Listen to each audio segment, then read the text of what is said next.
There was like two Ed Geins. There was the one that was out there during the day, and then there was the one at night that was digging up the graves. Every time you would call the office with some new detail, it got bigger and bigger. Among the things they found were bowls that had been made from the tops of human skulls. Things like this just don't happen in the 1950s in a small town like Plainfield. It's not the nature of man to do the things that he did. It's an aberration. For more than a century, the movies have brought our most vivid nightmares to life. Often, the fear is conjured from fantasy, from imagining the unimaginable. But it's even more frightening when the demons are real. Based on a true story. Just that small phrase that these events actually happened sort of makes the film much more both relevant and much more terrifying. Norman Bates in Psycho, Leatherface in the Texas Chainsaw Massacre, Buffalo Bill in The Silence of the Lambs. Each of these characters had its origins in the same true story, the unspeakable crimes of a single man. His name was Ed Gein. The writers of fiction, who are really good at it, could take Ed Gein and you could make him almost anything you wanted to make him in the world of horror, because he had so much to work with. Gein's crimes were committed against the living and the dead. The depraved acts of a damaged mind, they slashed through the surface of a complacent age, revealing the darkness that lurked just below. His twisted world became America's obsession. And what is at bottom, the story of a boy and his mother, became the template for half a century of horror. There's something about Gein that appeals to the morbid curiosity within all of us. It's so macabre, so bizarre, so deviant that we can't look away. How long have you known Mr. Gein? 7 years. What kind of a man did you know him as? Well, the man is a nice man, just like anybody else. The only difference I'd say in the man, he seems to be a little hot.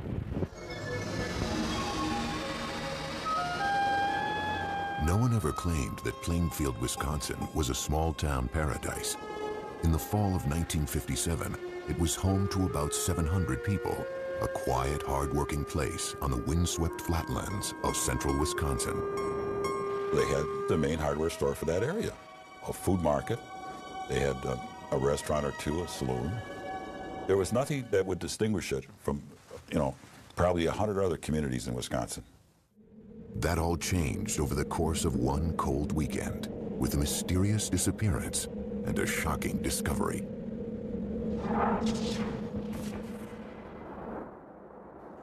Saturday, November 16th marked the beginning of an annual Wisconsin ritual. Deer season. In Plainfield, the men hunted not for sport, but for food.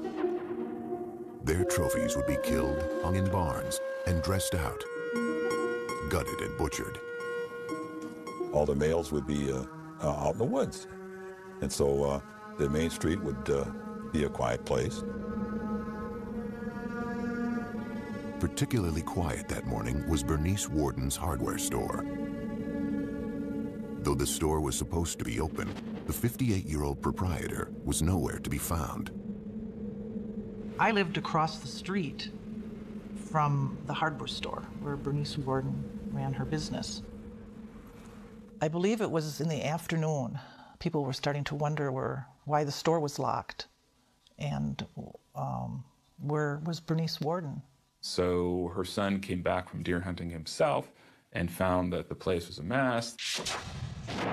There was blood all over the floor, and they started to investigate what might have possibly happened to her. Interviewed by police, Bernice Warden's son mentioned a frequent customer who'd been in just the day before to check on the price of antifreeze. Ed Gein, a 51-year-old bachelor who lived in an isolated farmhouse outside of town. Everybody had a role to play in this town. And I think that Ed Gein was recognized probably not as the village idiot, but as a village oddball, I would say. That evening, about 2 hours after Bernice Worden was reported missing, Sheriff Art Schley headed out with another deputy to Ed Gein's farm. If you ever wanted to have a Halloween party, that would be a great place for it. It was a spooky house out in the edge of town, and it was dark, and there wasn't a sign of life there. The doors of the house were locked, so the officers decided to take a look inside the woodshed. They went in investigating with flashlights. It was pitch black because there was no electricity and no lights. And one of the lawmen felt something bump against his shoulder. He turned, shined his flashlight on it, and indeed, there was Bernice Worden, hanging from the rafters, upside down with her head off and gutted like a deer.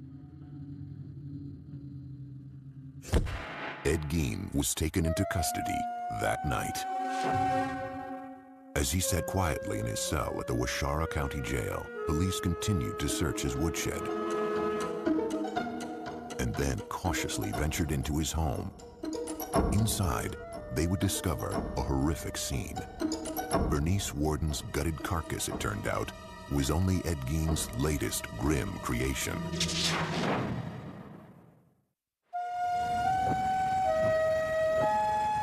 On November 16, 1957, the quiet farming town of Plainfield, Wisconsin was abuzz with rumors about the murder of one of its residents.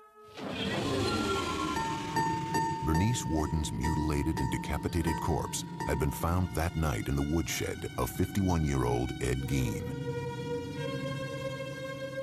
With Gein now in custody, police prepared to enter his house for the first time. It was a cold, dark night, and the place had no electricity. The officers had only lanterns and flashlights to illuminate the scene. Well, Gein's entire house was in a state of really unimaginable squalor. It was so completely overwhelmed with the trash of a decade. It was chaos in terms of housekeeping. Well, you don't keep house. The kitchen was a jumble. Everything, there was dirty things here and newspapers laid up here and junk all over the place. But the officers discovered much more than mere filth. In plain sight, scattered throughout the house, was a ghastly array of human remains.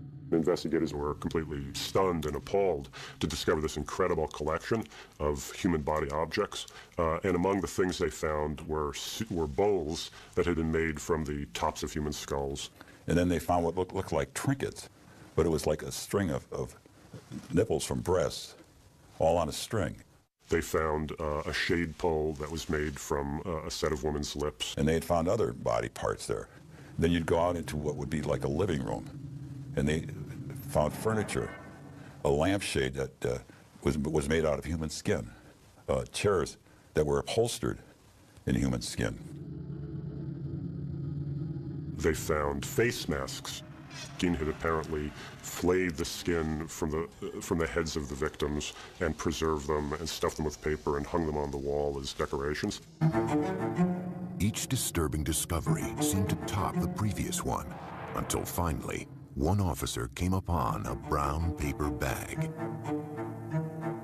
He opened the paper bag and saw a hank of human hair, and as he himself later described it, he said he had no idea what possessed him to do it, but just sort of reflexively, he reached in and pulled this thing out. To his horror, he discovered it was a woman's face. Worse yet, it was someone the cops recognized, a local bar owner named Mary Hogan, who had gone missing 3 years before. For 30 hours, the man apparently responsible for this gruesome spectacle sat in his jail cell, refusing to speak to investigators. Finally, they confronted him with Bernice Worden's corpse. And with that, Ed Gein began to come clean. He was perfectly happy to cooperate with the police. All he asked for was a slice of apple pie with some cheddar cheese on top of it. And according to the investigator, Ed ate the thing, and after that he told them anything they wanted to know. They said, well, what's all these body parts in here, Ed? How many people did you kill? All the dead stuff in his house, they just assumed that it was like murder victims. All told, Gein would confess to only 2 killings: Bernice Worden and Mary Hogan. The rest of his grisly artifacts, he said, were crafted from corpses he had stolen from local cemeteries.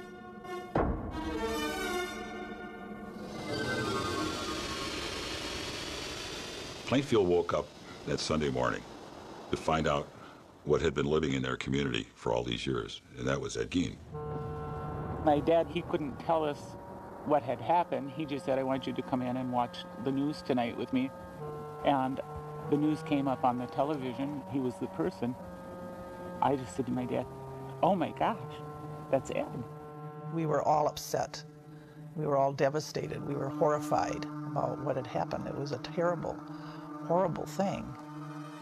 It was just such a complete shock, I guess. It was something that was a little bit difficult to talk about. It wasn't just the murder of Bernice Worden that was so disturbing. It was the other terrible things that he did that was upsetting so many people. I mean, this is a guy who had been living in their community almost all his life and been a babysitter for their children, had been eating at their table. Well, look what he did and how he did. They couldn't believe it. Well, I figured he was just perfectly harmless and rather simple. Plainfield's shock would soon be America's. Almost immediately, hordes of reporters descended on the town. It was the beginning of Ed Gein's transformation from anonymous psychotic to cultural icon. And it could all be traced back to the story of his childhood. Because in the words of Norman Bates, a boy's best friend is his mother. In November 1957, the gruesome tale of Ed Gein was making headlines across America. The country's morbid fascination with the man the papers were calling the Mad Butcher of Plainfield was not lost on author Robert Bloch, who was living in Wisconsin at the time. It was exactly the time that the Gein case was breaking in the newspapers, and Bloch immediately recognized that it would be a wonderful basis for a horror story. The result was Bloch's 1959 novel, Psycho, which Alfred Hitchcock would bring to the big screen the following year. The story of Psycho is the story of Norman Bates, a single, deeply disturbed mama's boy, for lack of a better word, who runs a hotel and murders unsuspecting young women who cause him to have any sexual urges or impulses. One of the main things that Bloch took from the Gein case was the psychological relationship between Norman and his mother, which very much parallels that between Annie and his mother. Augusta Gein had been dead 12 years when police entered the house she had once shared with her son. As they worked their way from room to room, searching for clues that might explain what would drive someone to commit such crimes, they came upon a doorway that had been boarded up. And by that time, of course, they had seen so many horrific things, they had no idea what they were going to discover behind the doors of this room. And when they broke it down, what they discovered was that it was a room that was kept in a state of perfect, pristine preservation. And that turned out to be the room of Ed's mother. The bed was made. There was a table, night table. Had a Bible on it. The room was very dusty, musty. The wallpaper was sort of a rose-tinted thing, but it was all kind of discolored. And that was his shrine to his mother. After his arrest, Ed Gein underwent a month-long court-ordered psychological evaluation. It was here that a picture began to emerge of life behind closed doors on the Plainfield farm, and Ed Gein's descent into madness. Born in 1906 in La Crosse, Wisconsin, Edward Theodore Gein was the son of an alcoholic grocery store owner and a strong-willed, God-fearing housewife. When he was 8, his mother Augusta insisted that the family leave their La Crosse home. One reason, apparently, she insisted that the family move from La Crosse was because, in her mind, you know, it was like Sodom and Gomorrah. With the proceeds from the sale of their grocery store, the Gein family settled on to a 200-acre farm in Plainfield. Isolated, the family dynamic grew stranger and stranger. Mr. Gein had a very strange relationship with his mother. It was a love-hate relationship. He listened to her and worshipped her and followed her very closely. She was a religiously devout, if not fanatical woman. Very, very domineering, very, very strong-willed. I mean, she completely dominated her husband, as well as her two sons, Gein and his brother Henry. Augusta would preach a lot out of the book of Revelations that said that women were whores, women were tramps, women were definitely evil beings out to, hurt people. The Gein household really became a sort of breeding ground for psychopathology. You have these four people stuck together, completely under the sway of this woman. So it really becomes an incubation place for madness.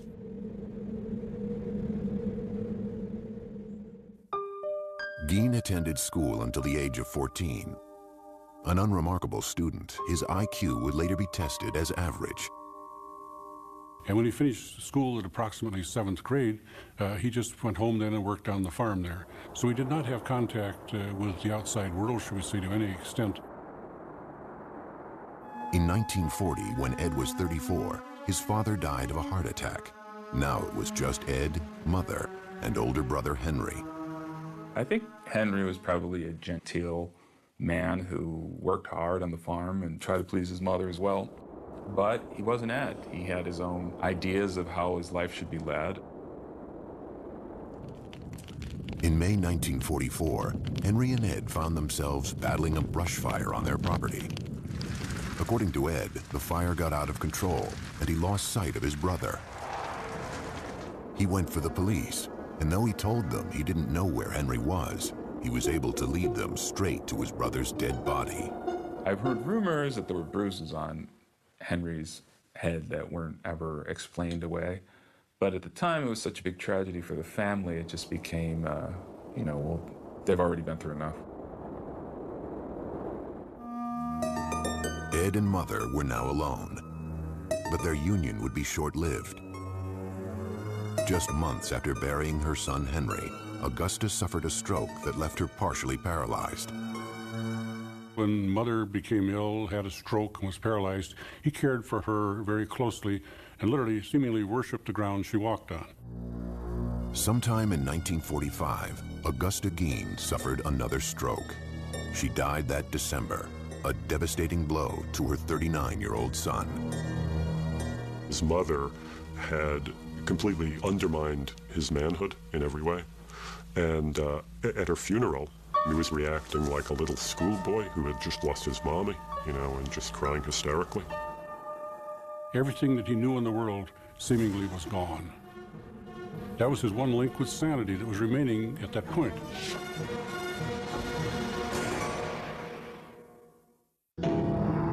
Until 1945, Ed Gein's world had been entirely defined by his deeply religious and domineering mother. Her death that December left him for the first time on his own.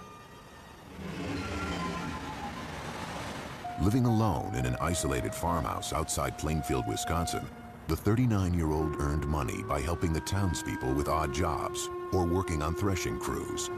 From the time I was pretty small, Eddie Gein was always just, part of the crew. From where our farm was, he was about 2.5 miles away is all. And we'd get in the car and go over and see Eddie. We'd pull into his yard, and I can still remember doing that. And Eddie would always come out and talk to us in the yard. So we never was in his house or anything like that. He was not the village idiot, that's for sure. The housewives in town, they would trust him. Can you fix this? I got a door that squeaks at, or can you fix the hinge on my door? Sure, I come over. He was a hard worker. When you paid him $1, you had $1.50 worth of work out of him. I mean, he didn't slack off. He wouldn't screw anything up.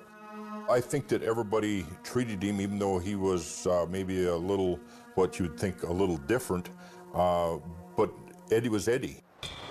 Oftentimes, when the threshing crews broke for lunch, the women would provide them with meals. When you listen now, the women that would talk about it, they felt kind of funny when Ed would look at them. He would give off kind of a funny, it made him uncomfortable the way he would stare at them. Something about his eyes that bothered me. I didn't feel like he was a person I would trust. Strange. Gein had a reputation around town as odd, yet harmless. Behind closed doors, however, he struggled to cope with life after Mother. Psychiatrists who interviewed Gein concluded that during the years after his mother's death, his psychological problems crossed the line into psychosis. Mr. Gein's mother's death affected him tremendously. He had no other person to communicate with or talk with. And consequently, he just turned to his inner fantasies, his other interests, and found that without Mother, he didn't know what he was going to be doing. He would come home to this empty, decaying farmhouse. Again, that was without electricity, that was without indoor plumbing. He was completely isolated.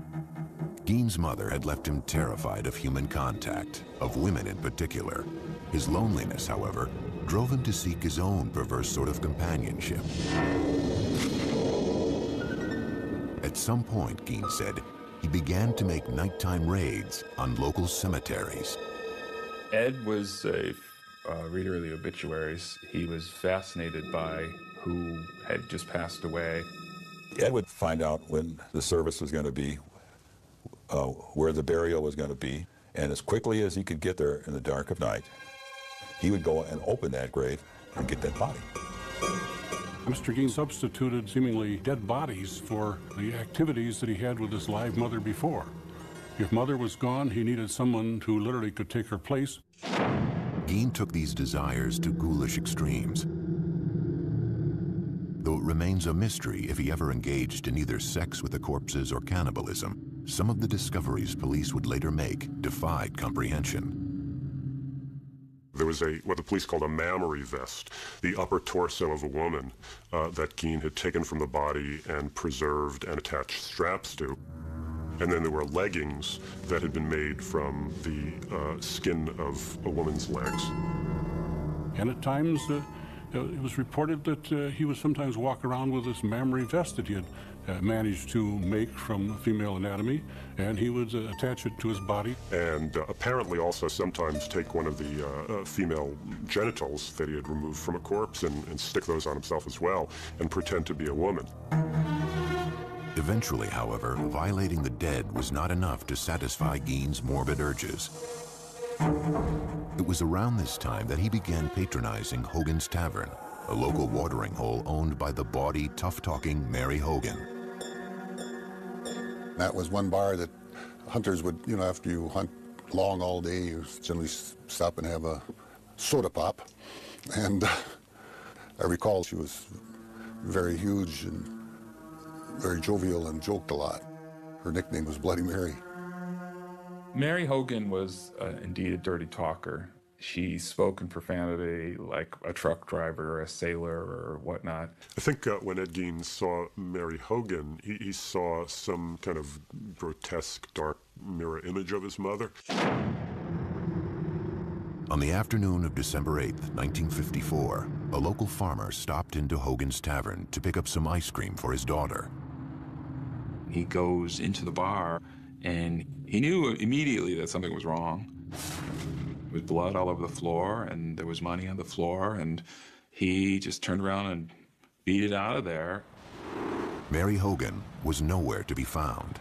When Mary Hogan turned up missing, there was talk about, they said they felt she'd been murdered, and she just was missing, and they just could not find her to go to heck for it. Police explored what few leads they had. Ed Gein was never questioned. No one considered him a suspect. It was too far-fetched to imagine that the quiet, hard-working bachelor could possibly be a killer.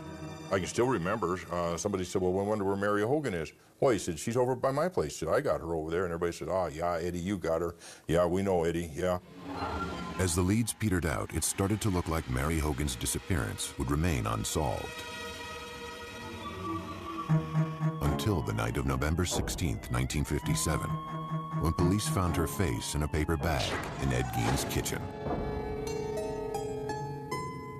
Maybe he felt he wanted to incorporate her into his home, and this was his way of bringing home a bride. But he brought her home as a corpse. As 1957 drew to a close, the people of Plainfield, Wisconsin were still reeling from the nightmare visited on their town.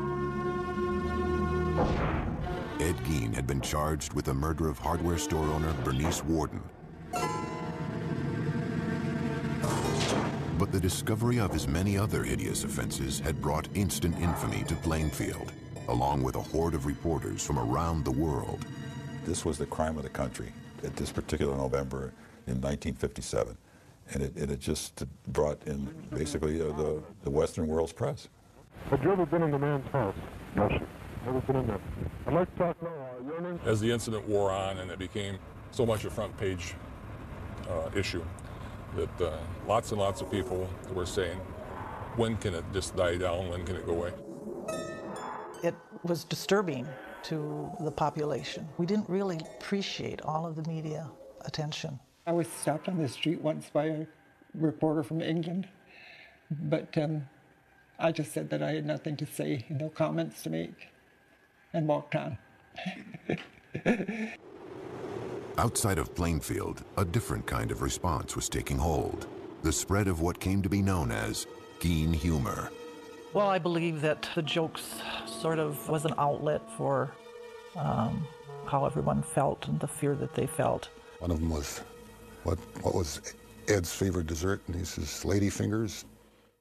Ed Gein gave his girlfriend a present on Valentine's Day. It was a box of farmers' fannies, you know. There were actually people thrown out of the restaurant in Plainfield for going and ordering Gein burgers and things.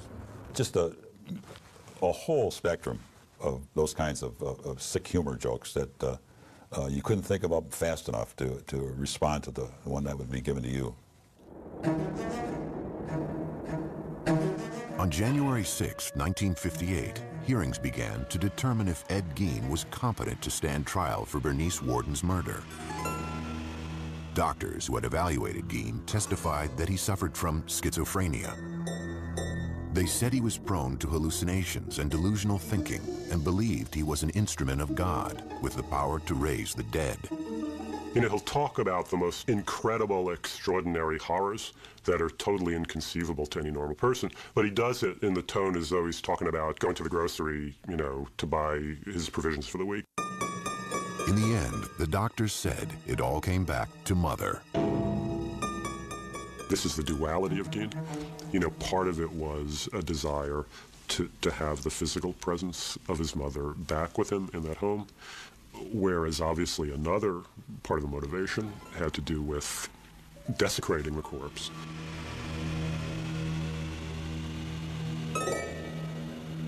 Reporter Dick Leonard remembers sitting next to Gein as the sanity hearing drew to a close.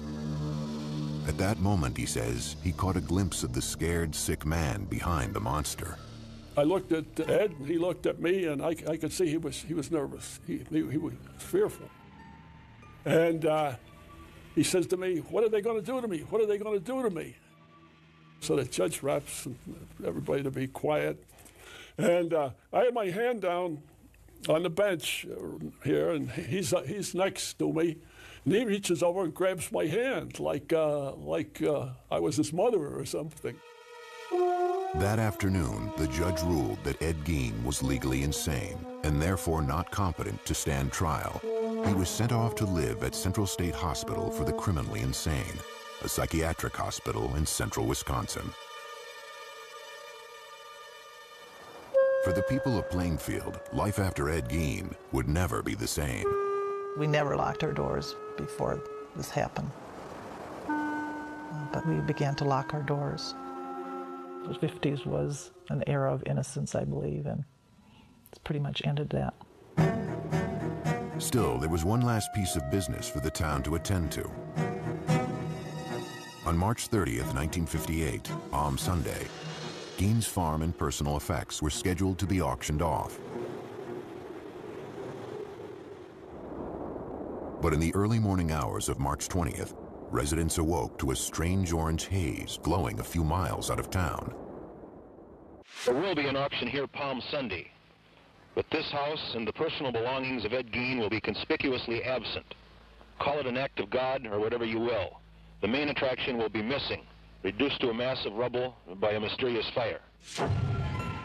News of the fire reached Gein himself later that morning. I went to Ed's room and I told him that his house had burned down. And he made a gesture just as well, the exact words that he said. In the end, after a brief investigation, the cause of the blaze remained a mystery. Residents of Plainfield were just happy the place was gone. The people in Plainfield were so happy that this house burned down and this was going to go away. We weren't going to be bombarded by the media. We were not going to be having tourists come to Plainfield to see Ed Gein's horror house. The auction of Ed Gein's estate still took place as scheduled on March 30th. Gein's grisly handiwork was not up for sale.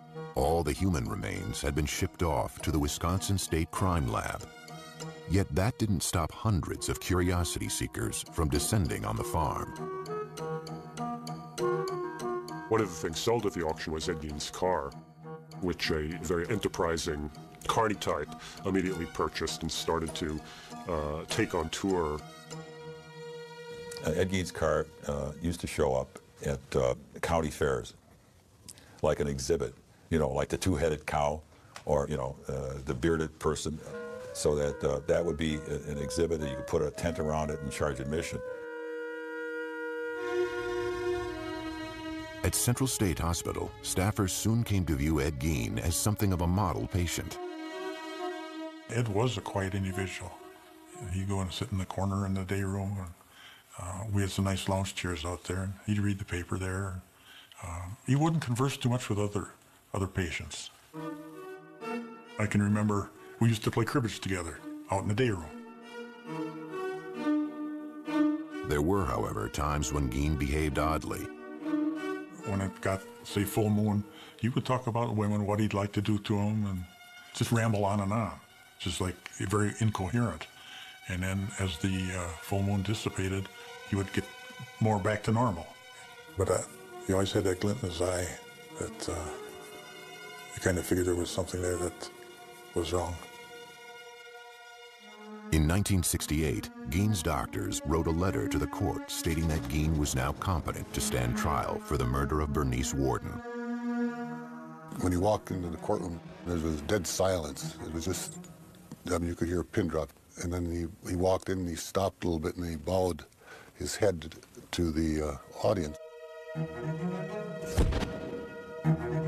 After a 9-day trial, the judge found him guilty.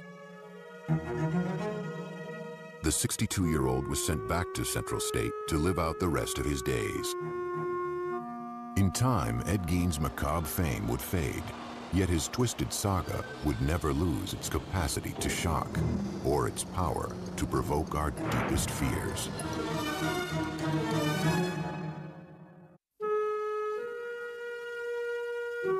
By the early 1970s, an aging Ed Gein was quietly passing his days in a Wisconsin mental institution. He'd go to his room a lot and lay on the bed and kind of daydream. So I don't know what he was thinking about. I couldn't read his mind, but we always had the thought that he was thinking about what he had done. Gein and his gruesome crimes had long since faded from the public consciousness.